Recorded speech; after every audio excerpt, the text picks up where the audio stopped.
Good morning students. आज हमने new topic start करना है रिलेटेड टू शब्द। अब शब्द हम किसको कहते हैं, किसको बोलेंगे हम? शब्द क्या होता है? शब्द कोई बताएगा मुझे? शब्द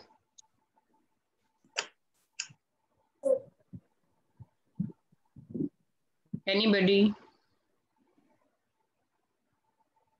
ओके,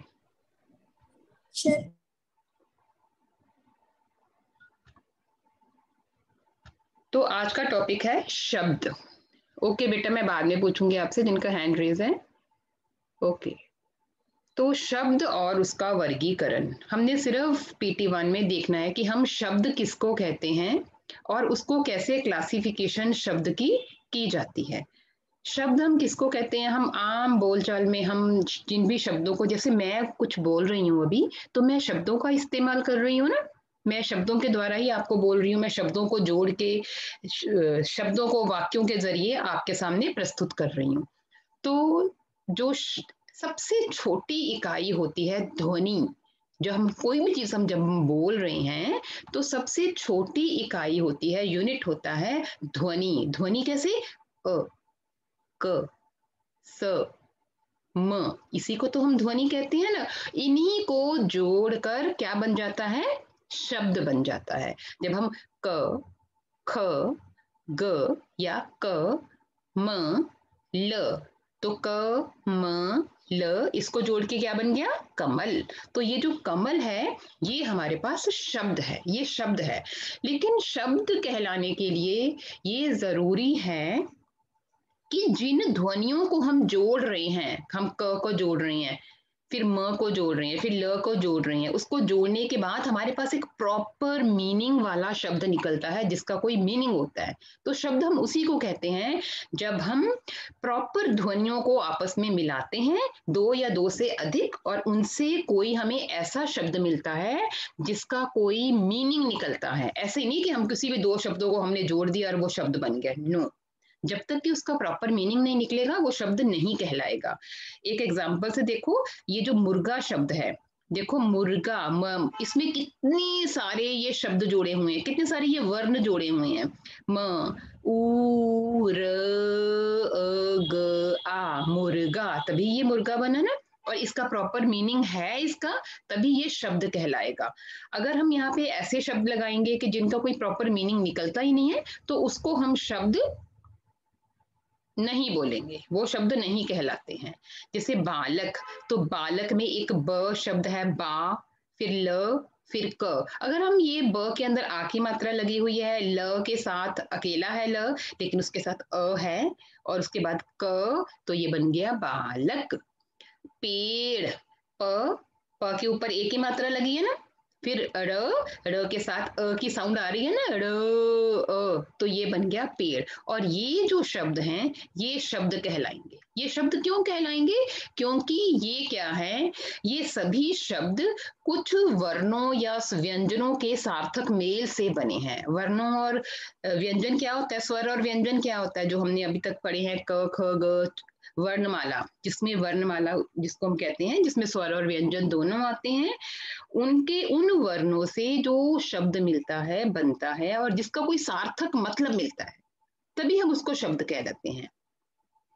जैसे बहुत सारे शब्द हैं, जितने भी शब्द हम देख रहे हैं, जैसे हम लड़का, बरगद, कुर्सी, दरवाजा, अलमारी, ये सारे शब्द है ना। लेकिन कई बार ऐसा होता है कि कुछ शब्द जिनका कोई अर्थ होता ही नहीं है, जैसे कलबा, रपे, ये भी तो शब्द, तो ये भी वर्णों को जोड़ के ही बनाए गए हैं ना, लेकिन इनका कोई प्रॉपर मीनिंग नहीं है, इसीलिए ये शब्द नहीं कहलाते हैं। गारमू, ये तो कोई शब्द ही नहीं है, तो ये शब्द नहीं है। जब तक जितने जो मीनिंगलेस वर्ड्स हैं ये शब्द नहीं कहलाते हैं। शब्द हम तभी उसी को कहेंगे जहां पे हमारे पास सार्थक शब्दों का समूह आएगा। सार्थक का मतलब जिनका कोई मीनिंग है, जो प्रॉपर स्वर और व्यंजन में से हैं और जिनका भी प्रॉपर मीनिंग निकलता है। तो सार्थक वर्णों के जोड़ को, जिनका कोई मीनिंग निकले, उसको हम स्वर शब्द कहते हैं। तो प्रॉपर डेफिनेशन क्या हो जाएगी? वर्णों या ध्वनि, ध्वनि ही होती है ना, अ, क, ट, ये वर्ण भी होते हैं। तो वर्णों के सार्थक समूह को शब्द कहा जाता है। ये इसकी डेफिनेशन है शब्द की, कि कोई ना कोई भी वर्ड, कोई भी शब्द जिसका कोई सार्थक मतलब निकलता है। अब ये जो शब्द हैं ये कई तरह के होते हैं। कैसे? कुछ शब्द जैसे मैंने आपको अभी एग्जांपल बताया कि कुछ सार्थक होते हैं और कुछ निरर्थक होते हैं। कुछ का मीनिंग होता है और कुछ का मीनिंग होता ही नहीं है, कोई मीनिंग ही नहीं है इनका। जैसे मैंने अभी आपको कार्बू, है ना, रप, ये कोई मीनिंग नहीं है इनका, तो ये निरर्थक शब्द हैं। लेकिन जो सार्थक शब्द हैं जिनको हम प्रॉपर यूज कर रहे हैं वो सार्थक शब्द हैं। सार्थक शब्द की डेफिनेशन क्या बन जाएगी? अर्थवान शब्द सार्थक शब्द कहलाते हैं। जैसे सिंपल डेफिनेशन, जिन शब्दों का कोई अर्थ होता है उन्हें हम सार्थक शब्द कहते हैं। जैसे किताब, अलमारी, है ना, ये सारे शब्द हैं। कलम, कमल, ये सारे शब्द सार्थक हैं। लेकिन जिन शब्दों का कोई अर्थ नहीं निकलता, बिना अर्थ वाले शब्द निरर्थक कहलाते हैं। जिन शब्दों का कोई अर्थ नहीं निकलता। तो जो सार्थक शब्द हैं, ये जो शब्द हैं, अब हमने देख लिया कि सार्थक शब्द होते हैं, वही शब्द कहलाते हैं, बाकी तो होते ही नहीं है। तो ये जो शब्द हैं इनको हम 4 पार्ट्स में डिवाइड करते हैं, कि ये 4 प्रॉपर, इनके ये 4 आधार हैं जिनके आधार पर हम शब्दों को डिवाइड करते हैं। सबसे पहला है उत्पत्ति के आधार पर, रचना के आधार पर, प्रयोग के आधार पर और अर्थ के आधार पर। ये 4 पार्ट्स हैं जो हमने 6th क्लास में करने हैं। तो सबसे पहले आज हम अर्थ के आधार पर शब्दों का क्लासिफिकेशन देखेंगे कि अर्थ के आधार पर शब्द कौन कौन से होते हैं। ये भी हम तीनों करेंगे, ये PT2 में करेंगे, फिर PT3 में एंड लास्ट फाइनल में। लेकिन PT1 में हम करेंगे अर्थ के आधार पर शब्दों का भेद। अब अर्थ के आधार पर शब्द कौन से होते हैं? सिंपल सा है ये। अर्थ के आधार पर जो हम जितनी भी ग्रामर पढ़ते हैं, एकार्थी शब्द, अनेकार्थी शब्द, समानार्थी शब्द, विपरीत शब्द, जो हम ग्रामर में सब कुछ पढ़ रहे हैं, वो सारे होते हैं अर्थ के आधार पर शब्द। एकार्थी शब्द कौन से होते हैं? जिनका एक ही अर्थ निकले। अनेकार्थी या पर्यायवाची शब्द, है ना, अनेकार्थी शब्द जो एक शब्द होता है जिसके कई अर्थ निकलते हैं। जैसे हार, हार का मतलब होता है किसी से हार जाना, और एक और हार का मतलब होता है माला।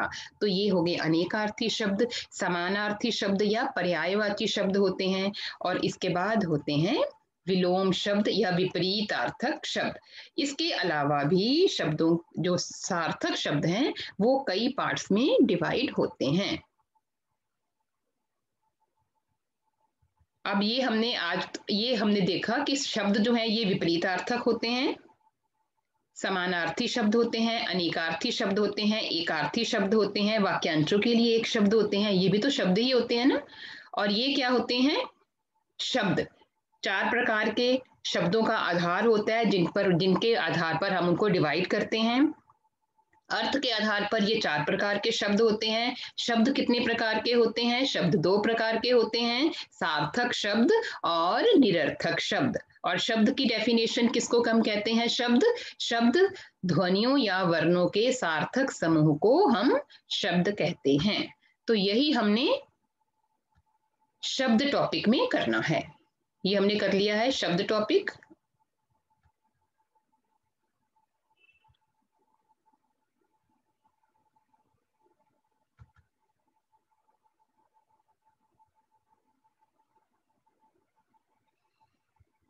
ये देखो, एक सिंपल तरीके से आपको मैं बता रही हूं यहाँ पे।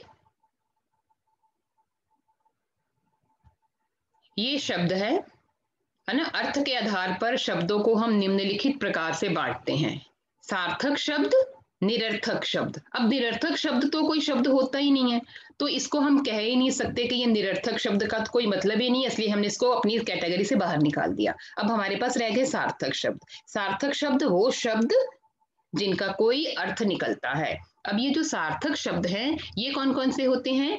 एकार्थक शब्द, अनेकार्थक शब्द, पर्यायवाची शब्द, विलोम शब्द, वाक्यांशों के लिए एक शब्द और श्रुति सम भिन्नार्थक शब्द। ये जितने भी हम ग्रामर टॉपिक्स करते हैं वो सारे सार्थक शब्द ही कहलाते हैं। हम एक अर्थक शब्द भी करते हैं ना, वर्ड मीनिंग। हम श्रुति सम भिन्नार्थक शब्द भी ग्रामर में पढ़ते हैं, हम पर्यायवाची शब्द भी पढ़ते हैं, अनेकार्थक शब्द भी पढ़ते हैं, विलोम शब्द भी पढ़ते हैं और वाक्यांशों के लिए एक शब्द भी पढ़ते हैं।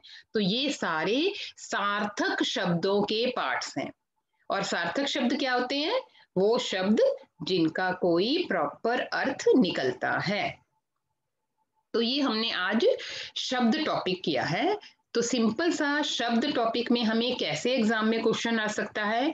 शब्द किसे कहते हैं? वर्णों के सार्थक मेल को शब्द कहते हैं। शब्द कितने प्रकार के होते हैं? शब्द 2 प्रकार के होते हैं, सार्थक और निरर्थक। जिन शब्दों का कोई अर्थ निकलता है वो हो जाते हैं सार्थक शब्द, और जिन शब्दों का कोई अर्थ नहीं निकलता वो हो जाएंगे निरर्थक शब्द। तो ये हमने शब्द के बारे में पढ़ा। और नेक्स्ट टॉपिक है हमारा अपठित गद्यांश। आई होप कि शब्द टॉपिक आपको क्लियर हो गया होगा।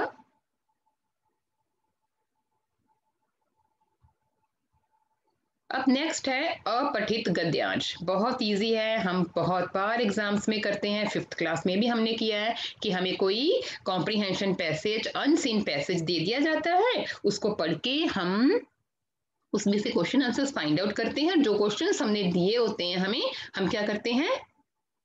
उसके आंसर्स लिखते हैं। तो अपठित का हम यहाँ पे प्रॉपर देखते हैं कि हम किसको कहते हैं, कॉम्प्रीहेंशन या अपठित बोध। अपठित गद्यांश, अनसीन पैसेज। अपठित, अ प्लस पठित, 2 शब्दों के मेल से बना है ये। अ का मतलब होता है कि नहीं, और पठित पढ़ा गया। जो गद्यांश पहले पढ़ा नहीं गया है उसे हम क्या कहते हैं? अपठित। तो जिसको हमने पहले पढ़ा नहीं है, जो हमें क्वेश्चन आता है कॉम्प्रीहेंशन पैसेज के रूप में, हमें वो जो पैसेज होता है हमारी बुक का नहीं होता है, वो बाहर से कहीं आता है। तो जिसे पहले कभी नहीं पढ़ा गया है उसे हम अपठित कहते हैं।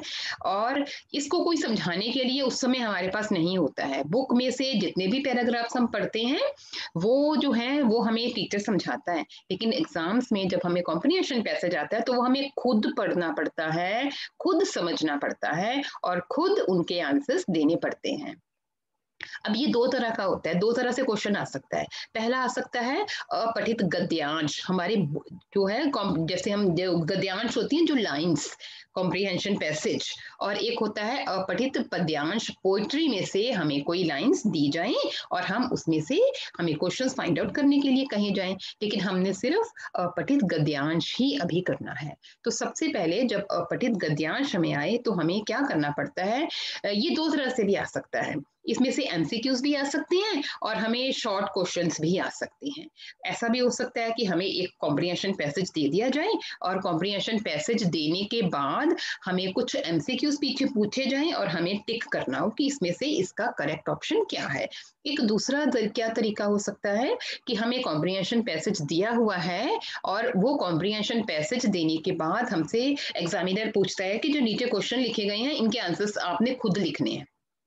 अब जब हमने वो आंसर्स लिखने हैं तो इसके लिए हमें क्या करना पड़ता है? सबसे पहले हम क्वेश्चंस को पढ़ लें पहले कि हमें कौन कौन से क्वेश्चंस के आंसर्स देने हैं। उसके बाद हमें उस गद्यांश को जरूर ध्यान से 2 बार पढ़ना है।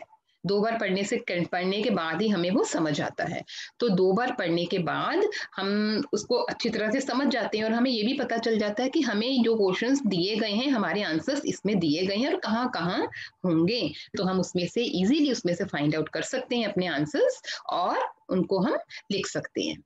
लेकिन एक बात जो यहाँ पे आपको ध्यान में देनी है वो ये ध्यान में देनी है कि हम लोग क्या करते हैं, जो गलती करते हैं, हम लोग अपने उस कॉम्प्रीहेंशन पैसेज में अंडरलाइन कर लेते हैं कि इसका आंसर, फर्स्ट का आंसर यहाँ है, सेकंड का यहाँ है, और हम क्या करते हैं उसमें से एज इट इज वही लाइंस उठाई और हमने आंसर में लिख दी। गलत, हमने ऐसा नहीं करना है। हमने क्या करना है, हम पहले क्वेश्चन को पढ़ेंगे और हमें पता चल जाएगा कि इसका आंसर यहाँ है। तो यहाँ जब इसका आंसर होगा तो हम उसको अपने वर्डिंग में कम से कम शब्दों में लिखेंगे। ये बात ध्यान में रखनी है आपने, आपने अपने वर्ड्स में उन क्वेश्चंस के आंसर्स देने हैं। अब देखो, एक कॉम्प्रिहेंशन पैसेज मैं आपको करवा रही हूँ, सबने बड़े ध्यान से सुनना है और ये आंसर्स मुझे आपने देने हैं। आप सभी को मैं अनम्यूट कर दूंगी, आपने मुझे ये आंसर्स देने हैं। पहले मैं पढ़ रही हूँ, बड़े ध्यान से सुनिए। क्वेश्चन कैसे आएगा? निम्नलिखित गद्यांश को ध्यान पूर्वक पढ़कर पूछे गए प्रश्नों के उत्तर लिखिए। तो कॉम्प्रिहेंशन पैसेज में पढ़ रही हूँ। जब मनु का जन्म वाराणसी में हुआ, ज्योतिषियों ने भविष्यवाणी की कि आगे चलकर वह राजरानी बनेगी। 4 वर्ष होते होते मनु अपनी माँ को खो बैठी और मोरू पंत नन्ही बेटी को लेकर बिठूर चले आए। यहाँ उनके मित्र पेशवा बाजीराव थे। बालिका मनु उनके बेटों नाना साहब और राव साहब के साथ खेलने लगी। बाजीराव उसे बहुत प्यार करते थे और छबीली कहकर पुकारते थे। नाना साहब के साथ रहकर मनु ने घुड़सवारी सीखी, हथियार चलाने सीखे। थोड़े ही दिनों में वह तलवार चलाना, भाला फेंकना और बंदूक से निशाना लगाना भी सीख गई। हमने पढ़ लिया इस पैराग्राफ को। एक बार सभी स्टूडेंट्स ने बड़े ध्यान से ये पैराग्राफ पढ़ना है। पढ़ लीजिए इसको ध्यान से।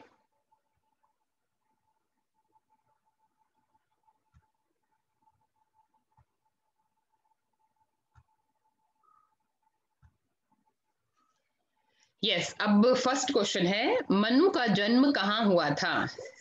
बोलो बोलो बोलो बेटा। यस, मनु का जन्म मनु का जन्म वाराणसी में हुआ था।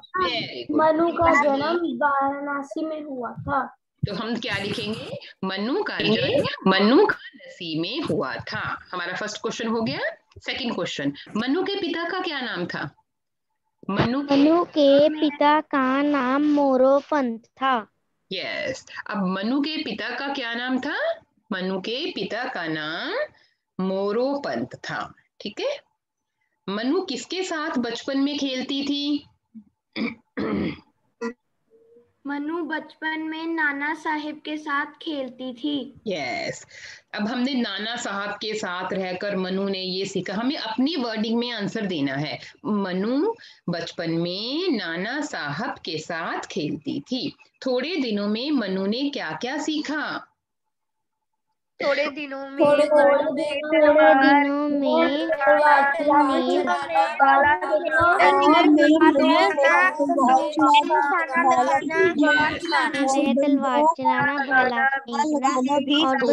निशाना लगाना भी सीख थोड़े ही दिनों में मनु ने तलवार चलाना, भाला फेंकना और बंदूक से निशाना लगाना सीख लिया। अब क्वेश्चन है, गद्यांश का उपयुक्त शीर्षक लिखिए। शीर्षक होता है हेडिंग। हेडिंग हम कम से कम शब्दों में लिखते हैं। जैसे हमारी किसी पोयम का, किसी चैप्टर का हेडिंग होता है ना, वो सेंटेंस नहीं होता, वो एक छोटा सा 2 वर्ड्स 3 वर्ड्स होते हैं कि हमारा ये हेडिंग बन गया। अब इसका हेडिंग क्या हो सकता है?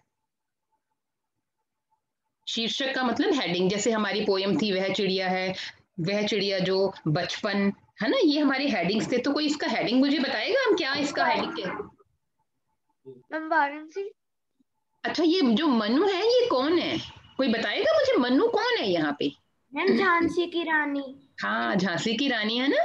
तो हम इसका हेडिंग क्या दे सकते हैं? Ma'am Manikarnika ma'am Manikarnika. हाँ, मणिकर्णिका भी दे सकते हैं, झांसी की रानी भी दे सकते हैं, है ना।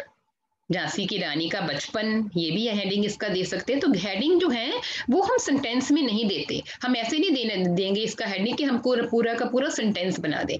कम से कम शब्दों में हमें किसी भी मनु का बचपन। यस, ठीक है, ये भी ठीक है। तो आई होप कि ये आपको कॉम्प्रिहेंशन पैसेज समझ आ गया होगा। तो आज हमने 2 टॉपिक्स डिस्कस किए हैं, शब्द और कॉम्प्रिहेंशन पैसेज।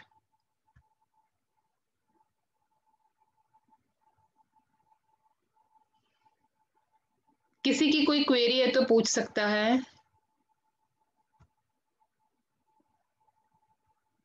आप लोग आंसर्स दे सकते हो, मैंने आपको अनम्यूट का ऑप्शन दिया हुआ है।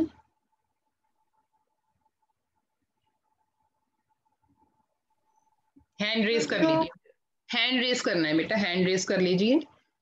सात्विक,